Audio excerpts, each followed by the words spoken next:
खरं की खोट आहे? दुसऱ्याचं दुःख आम्हाला ज्या वेळेला पाहायला मिळतंय ना, त्यावेळेला माणसाला गुदगुल्या होत असतात, आनंद वाटत असतो. तेच दुःख ज्या वेळेला स्वतःवरतीच वेळ येते ना, त्यावेळेला मात्र माणसाला दुःख होत असते, दुःख होत असतंय. बदल झाला पाहिजे ना. ताजा गेला पणजा गेला, बाप मसने गेला, देखत देखत नातू पडतो तोही तैसा झाला, असं नको ना. बदल झाला पाहिजे, परिवर्तन झालं पाहिजे ना. अहो, एका चौकामध्ये ज्या वेळेला त्या गारुड्याचा खेळ चालू होता ना, त्यावेळेला ते असे बऱ्याच प्रकारचे खेळ करतात. त्यापैकी एक खेळ काय होता माहितीये का? अशा दोन काड्या दोन्ही बाजूला उभ्या होत्या आणि त्या दोन्ही काड्यांमध्ये दोर टांगलेला होता. दोर, रस्सी असते बघा ती, बरं का. आणि ते बाई जी होती ना, ती तिच्याकडे असलेली ती हे वाजवत होती, ढोलकी वाजवत होती ती, बरं का. तिच्याकडे असलेली ढोलकी ती वाजवत होती. तिथे पकवाज नाही, तिथे ढोलकी असते. वाजवत होती ती जोरात अशी. आणि तिची मुलगी तो दोरावरून अशी इकडच्या बाजूने तिकडे अशी ती जात होती, त्या दोरावरून चालत होती, हातामध्ये काडी. समजतंय ना? मुलगी लहान होती हो, 4-5 वर्षाची मुलगी असेल, फार फार 5-6 वर्षाची पकडा, 5-6 वर्षाची मुलगी असेल. मुलगी जशी चालायला लागते ना, तसा त्या ढोलकीचा आवाज वाढतो बघा. मुलगी अर्ध्यावर आल्यानंतर ना, ती मुलगी जर अशी हालायला लागली ना थोडी इकडे तिकडे, तसा त्या ढोलकीचा आवाज वाढतो, तसा त्या ढोलकीचा आवाज वाढतो. सगळे आश्चर्यचकित होतात पाहणारे, एवढ्याशा दोरावरून ती मुलगी चालते. पाहणाऱ्यांना बरं वाटतंय का वाईट वाटतंय सांगा? आनंद वाटतो का दुःख वाटतंय? अहो, आनंद वाटतो म्हणून तर ते पाहण्यामध्ये व्यस्त असतात ना. आनंद वाटतो म्हणून पाहण्यामध्ये व्यस्त असतात की नाही.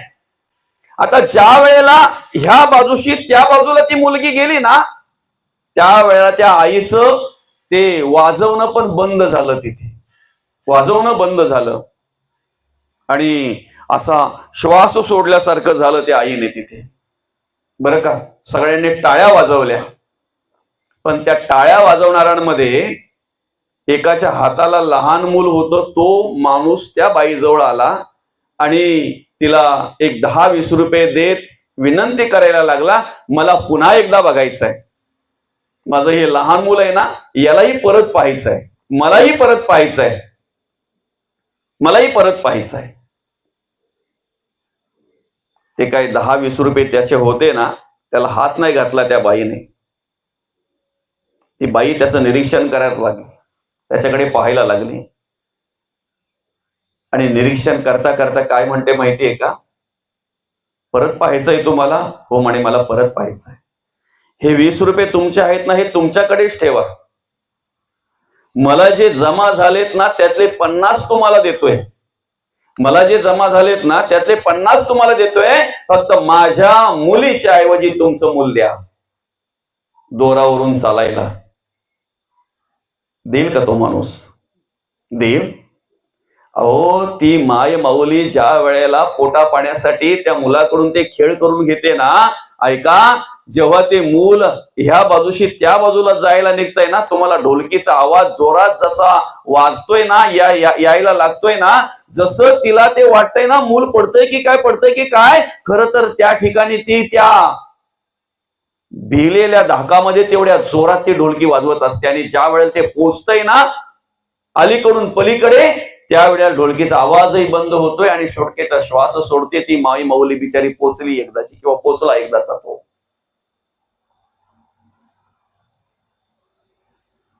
आनंद वाटतोय आम्हाला पाहायला. ज्या वेळेला सुखरूप त्या बाजूला पोचतोय ना, त्यावेळेला लगेच आम्ही खिशामध्ये हात घालतोय, 10-5 रुपये त्यांना देऊन मोकळे होतोय. पण याला पुण्य म्हणत नाही. याला आम्ही काय म्हणतो? पुण्य म्हणतो ना, पुण्य म्हणतो ना याला. पुण्य कधी घडेल माहितीये का? जेव्हा ती मुलगी त्या लहान दोरावरून अलीकडून पलीकडे जायला निघते ना, तेव्हा तिला त्याच ठिकाणी अडवून ताई तुझं पोट भरावं म्हणून ती हे सगळे काही क्रिया करते ना, कला करते ना, तू ऐक जरा थांब, तुला 10 रुपये हवे आहेत ना, हे 20 रुपये घे, पण ह्या दोरावरून चालू नको. ज्या वेळेला हे विचार आमच्याकडे येतील ना, त्या वेळेला खऱ्या अर्थाने आमच्याकडून पुण्य घडलं असं म्हणायला हरकत नाही. पण हे समजायला पाहिजे ना, दुसऱ्याचं दुःख जेव्हा आम्ही पाहतोय ना, त्यावेळेला काहींना आनंद वाटत असतो, आनंद वाटत असतो. आमचे जीवन जगत असताना खऱ्या अर्थानं आम्ही एक विचार केला पाहिजे की हा नरदेह हा भगवंताने आम्हाला मनुष्य देह कशासाठी, काय कारणास्तव दिलेला आहे, का दिलेला आहे, कशासाठी दिलेला आहे. आम्ही तेच विसरून गेलोय. मेन म्हणजे की 83,99,999 योनींमध्ये सर्वश्रेष्ठ जर देह असेल, तर योनी जर असेल तर ही 84,00,000वी नरदेह भगवंताने का दिलेला आहे, याचा विचार आम्ही कधीही करत नाही. आमचा जन्म झाला, जन्म झाल्याबरोबर काय झालं माहितीये का? आम्हाला बद्ध अवस्था प्राप्त झाली, आम्ही बांधलो गेलो, आम्ही स्वतःहून बांधलो गेलो. कशाने? अज्ञानाने, अंधश्रद्धेने, भ्रमाने. गाथा वाचून भ्रम येत नाही, उलट माथा ठिकाणावर येतो, म्हणून गाथा घेतली आपण. ऐका, ज्ञानेश्वरी वाचून भ्रम येत नाही, उलट आलेला भ्रम निरसन होतोय. आणि खऱ्या अर्थानं अर्जुनाकडे निर्माण झालेल्या भ्रमाचं निरसन म्हणजेच गीता आहे. अर्जुनाकडे निर्माण झालेल्या भ्रमाचं निरसन करण्यासाठी जे ज्ञान देण्यात आलं ना, जे मार्गदर्शन करण्यात आलं ना, त्या मार्गदर्शन करणं, मार्गदर्शन केलेलं आणि त्याच्यातून निर्माण झालेलं म्हणजे गीता आहे. आणि त्याच्यावर ज्ञानेश्वरी म्हणजे भाष्य आहे, मौलींनी केलेलं भाष्य आहे. भ्रमाचं निरसन झालं जात आहे. आम्ही ज्या वेळेला शांतीब्रह्म नाथ महाराज वाचतोय ना, जनाबाई, बहिणाबाई, कान्होपात्रा जेव्हा आम्ही वाचतोय ना, त्यावेळेला आमच्याकडे असलेल्या भ्रमाचं निरसन झालं जात आहे. पण ऐका, अनेक प्रकारची पुराण आणि शास्त्र जर आम्ही वाचले ना, तर उलट अर्थी काही वेळेला अनेक जर पुराण वाचले, अनेक जर शास्त्र वाचले, तर आमच्याकडे भ्रम निर्माण होत असतो. कारण या शास्त्रात जर असं सांगले तर त्या शास्त्रात असं का, या पुराणात जर असं सांगितलंय तर त्या पुराणात असं का. आमच्या अंतःकरणातला भ्रमाचं निरसन होईल ना, असं आम्ही काहीतरी केलं पाहिजे. भ्रमाने बांधलेलो आहोत आम्ही, अज्ञानाने बांधलेलो आहोत आम्ही, अंधश्रद्धेने बांधलेलो आहोत. आणि आमचे आम्ही बांधून घेतलंय, आमचे आम्ही स्वतःला बांधून घेतलंय. आम्हाला कोणी बांधलेलं नाही, आम्हाला कोणीही बांधलेलं नाही, आम्ही स्वतःहून स्वतःला बांधून घेतलेलं आहे. बरं का, आम्ही स्वतःहून स्वतःला बांधून घेतलेलं आहे. कोणीतरी बांधलं असेल कोणाला तरी, तर त्याला कोणीतरी सोडू शकतो. पण ज्याने स्वतःने स्वतःला बांधून घेतलंय त्याला कोण सोडेल बरं? कोण सोडवेल? आता परवा काय झालं माहितीये का?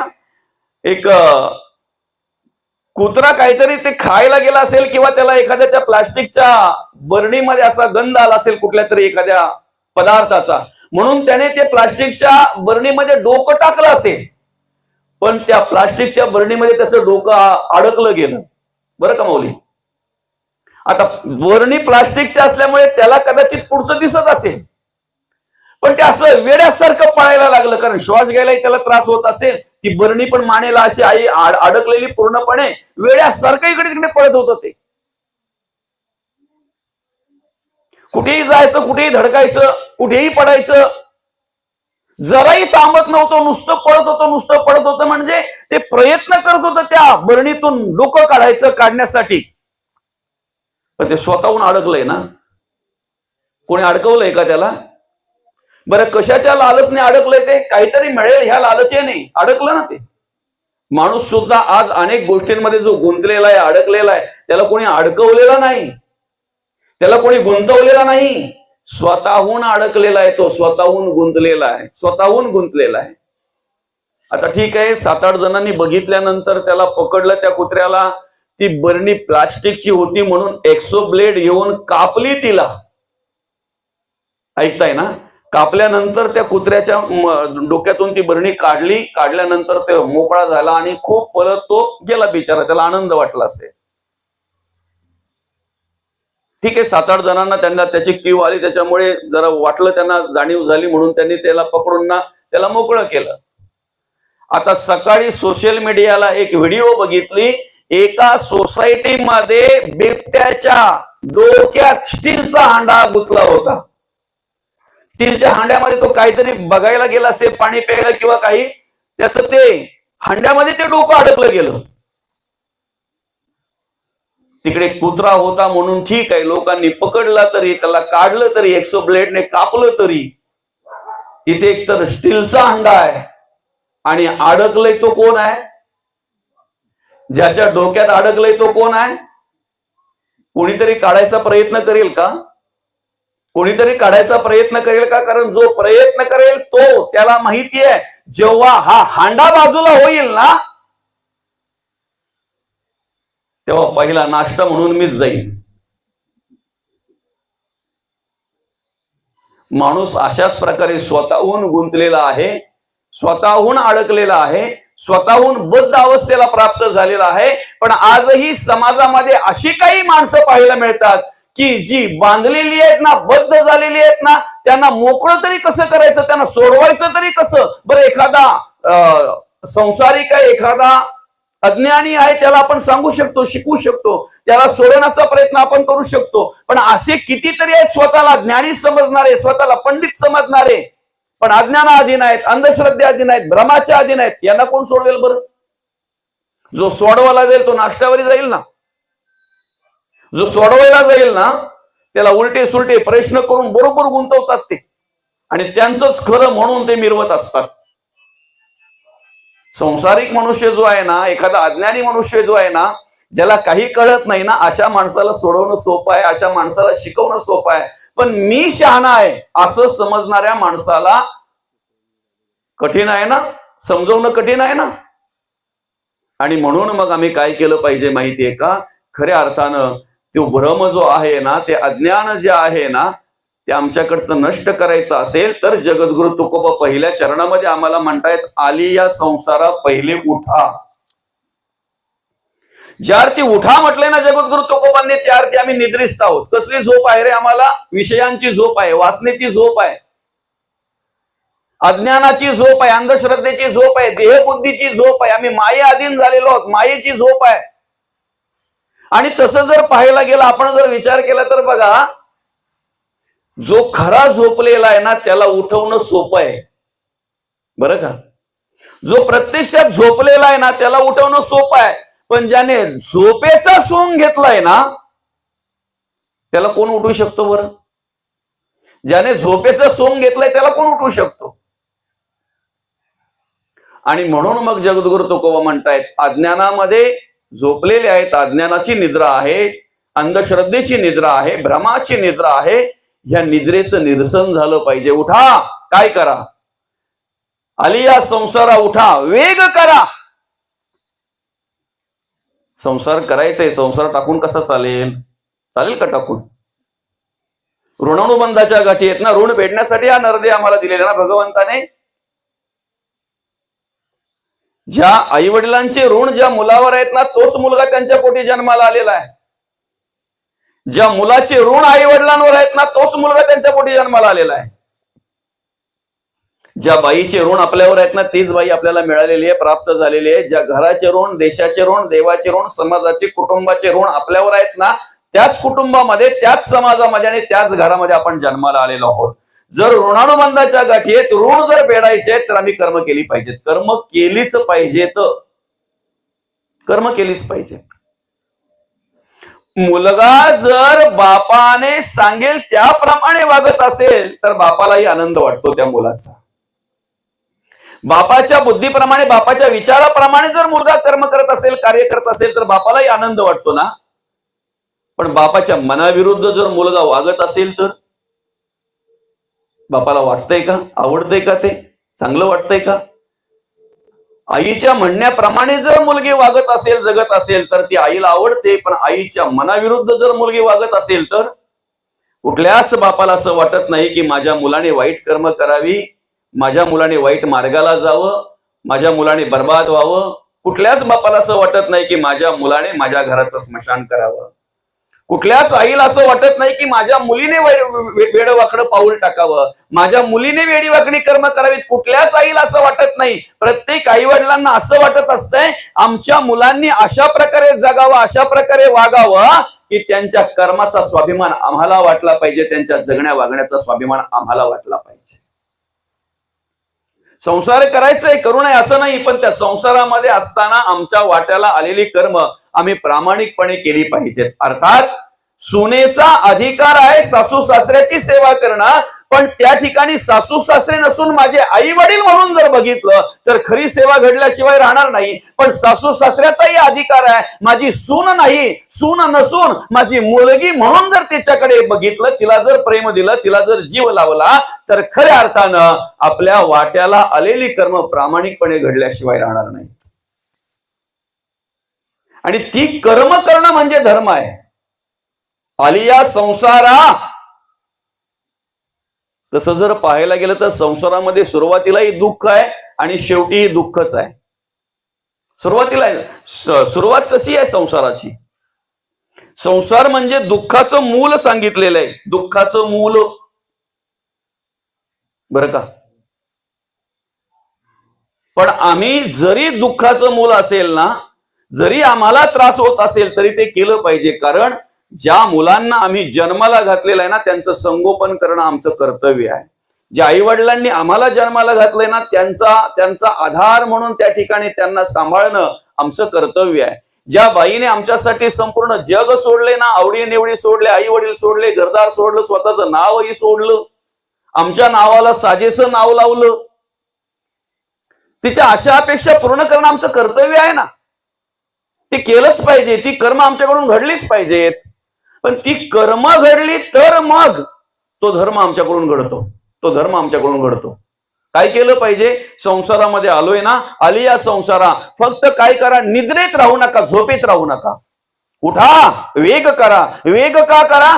आज आम्हाला नरदेह मिळालेला आहे, उद्या मिळेलच याची गॅरंटी नाही. मिळेल का? ज्याप्रमाणे आपली कर्म असतात ना, ज्याप्रमाणे आपले विचार असतात ना, त्याप्रमाणे पुढे गती ठेवलेली आहे. नरदेह ठेविताच ठेविले आहे नीच योनी. जर परमार्थ केलं नाही, भक्ती केली नाही, जर देवाचं कार्य केलं नाही, जर देवाचं नामचिंतन केलं नाही, तर शेवटी पुढे अवस्था काय आहे मग? याचा विचार आम्ही केला पाहिजे, याचा विचार आम्ही केला पाहिजे. वेग का करा? घाई का करा? वेग का करा?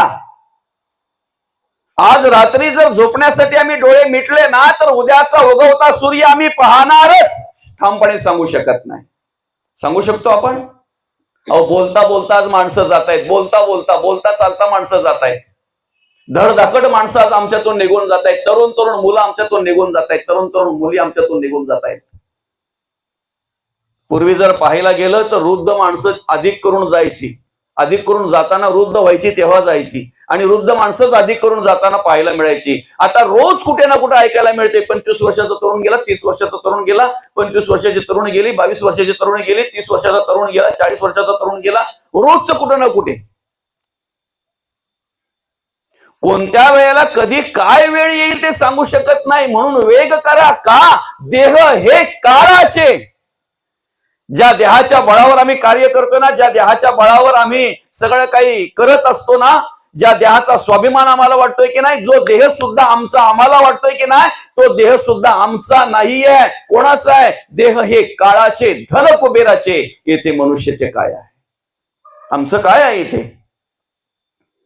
कधीतरी एकांतात बसा आणि मनाला विचारा, माझं काय आहे? जोपर्यंत अंतरात्मा आहे तोपर्यंत सगळं माझं आहे. एकदा अंतरात्माने हे घर सोडलं ना, हा देह सोडला ना, आत्मा जाता देह पडे, देह पडता म्हणती मडे, मड्यास कर्तृत्व न घडे कदा काळी.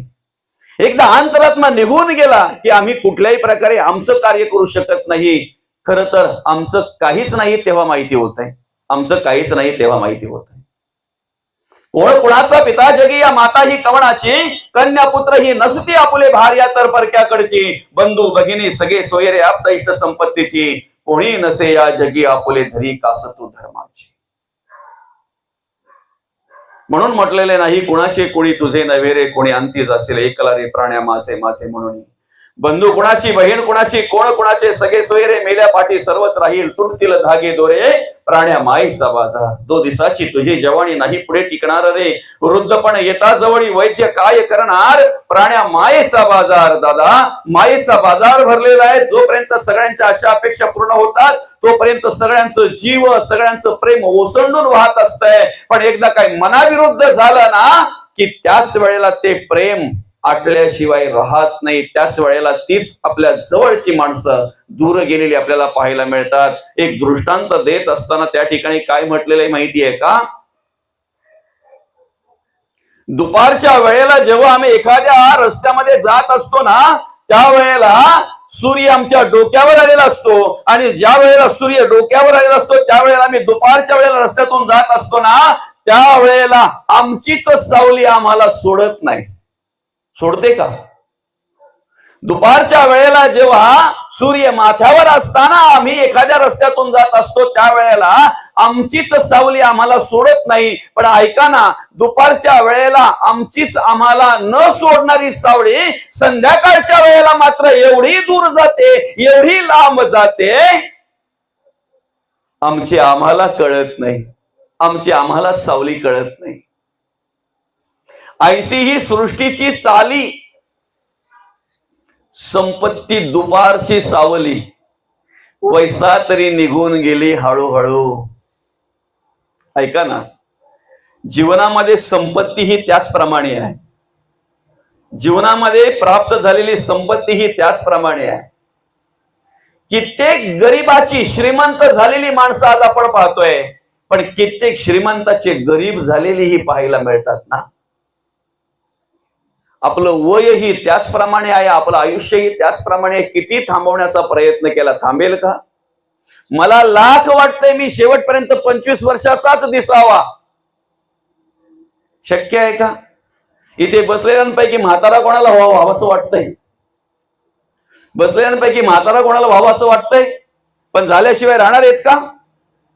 वैसा तरी निघून गेली हळूहळू. तसं ज्या देहाच्या बळावर आम्ही सगळं काही कार्य करतोय ना, खऱ्या अर्थानं तो देह सुद्धा आमचा नाही. केव्हा कळतंय? ज्या वेळेला तो अंतरात्मा या देहाची साथ सोडतोय ना तेव्हा कळतंय देह सुद्धा आमचा नाही.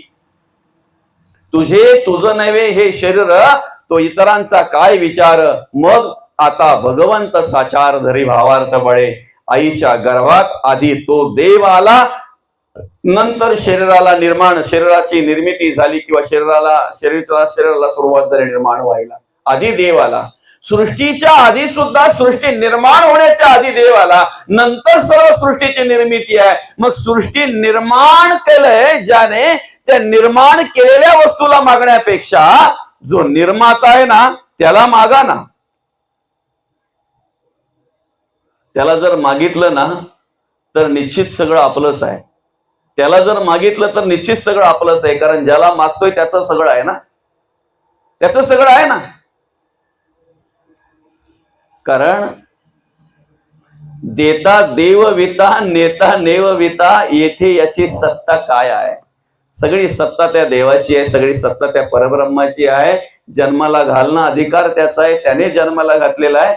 कधी न्यायचं आहे, कोणाला कधी न्यायचं आहे हे कोणाच्या हातात आहे? हे कोण ठरवू शकतो? तुमच्या आमच्या हातात आहे का? जन्म झालेला आहे, मृत्यू प्रत्यक्ष म्हणजे आहेच आहे. किती जरी आम्ही त्याला थांबवण्याचा प्रयत्न केला किंवा किती जरी आम्ही पळण्याचा प्रयत्न केला तरी मृत्यूपासून कोणीही पळू शकत नाही, मृत्यूपासून कोणीही बाजूला होऊ शकत नाही, मृत्यू कोणीही चुकू शकत नाही.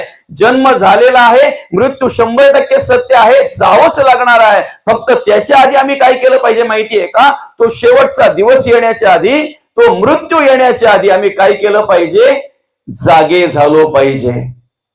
अज्ञानाची जी झोप आहे, अज्ञानाची जी निद्रा आहे ती उडवली पाहिजे आम्ही. भ्रमाची जी निद्रा आहे ती उडवली पाहिजे आम्ही. मायेच्या अधीन जो आम्ही आहोत की नाही ती माया बाजूला केली पाहिजे आम्ही. म्हणून आली या संसारा, उठा, जागृत झालो पाहिजे ना. उठा, वेग करा. वेग का करायचंय? उद्याचा दिवस आमचा असेल असं नाही, आलेली वेळ आमची आहे, पुढची वेळ आमची असेल असं नाही. क्षणाचा पण भरोसा नाही, क्षणाचाही भरोसा नाही. क्षणभंगुर नाही भरवसा. काय म्हटलेलं आहे बघा, क्षणभंगुर नाही भरवसा, क्षणाचाही भरवसा नाही. उद्याचा उगवणारा सूर्य आम्ही पाहू की नाही पाहू हे जर आम्हाला माहिती नाही, तर मग आम्ही वेग केला पाहिजे, आम्ही त्वरा केली पाहिजे. आम्ही काय केलं पाहिजे, ज्या वेळेला संतांच्या कृपेने आम्हाला मार्गदर्शन मिळालं ना, आत्मबोध झाला ना, त्याच वेळेला आमचा उद्धार होण्यासाठी आम्ही प्रयत्न केले पाहिजेत. आमच्या जीवनाचा उद्धार होण्यासाठी, आमच्या आयुष्याचा उद्धार होण्यासाठी आम्ही प्रयत्न केले पाहिजेत. म्हणून जगद्गुरु तुकोबा म्हणतायत, उठा, वेग करा. काय केलं पाहिजे, शरण जा उदारा पांडुरंग. आम्ही पांडुरंग परमात्म्याला शरण गेलो पाहिजे. खऱ्या अर्थानं पांडुरंग परमात्म्याला शरण जाणं म्हणजे काय, नुसते दोन्ही हात जोडून प्रार्थना करणं किंवा दोन्ही हात जोडून वंदन करणं म्हणजे शरण जाणं नाही, तर सर्वांगाने देवाचं कार्य करणं, सर्वांगाने देवाला पाहणं आणि सर्वांगाने धर्माचं, देवाचं आणि देशाचं कार्य आमच्याकडून कसं घडेल यासाठी प्रयत्न करणं, याला म्हणतात शरण जा उदारा पांडुरंगा. भगवंताने आम्हाला डोळे दिलेले आहेत, डोळ्यातून आम्हाला देव पाहता आला पाहिजे. ज्या देवाने आम्हाला कान दिलेले आहेत ना, त्या कानातून देवाचंच ऐकता आलं पाहिजे. ज्या देवाने आम्हाला मुख दिलेले नाही, वाचा दिलेली, वैखरी दिलेली आहे ना, त्या वैखरीतून आम्हाला देवाचंच गुणगान गाता आले पाहिजेत. ज्या दिवशी सर्वांगाने आमच्याकडून देवाची पूजा घडेल ना, त्या दिवशी असं म्हणायला हरकत नाही की आम्ही सर्वांगाने देवाला शरण गेलेलो आहोत. सर्वांगाने शरण जाता आलं पाहिजे देवाला. म्हणून म्हटलेलं आहे, शरण जा उदारा पांडुरंगा. मी अखंड त्या देवाला शरण गेलो पाहिजे. कारण चाले हे शरीर कोणाचे, सत्य कोण बोलवित हरिविण. देखवी ऐकवी एक नारायण, तयाचे भोजन चुकू नका. खऱ्या अर्थानं तोच देव आणि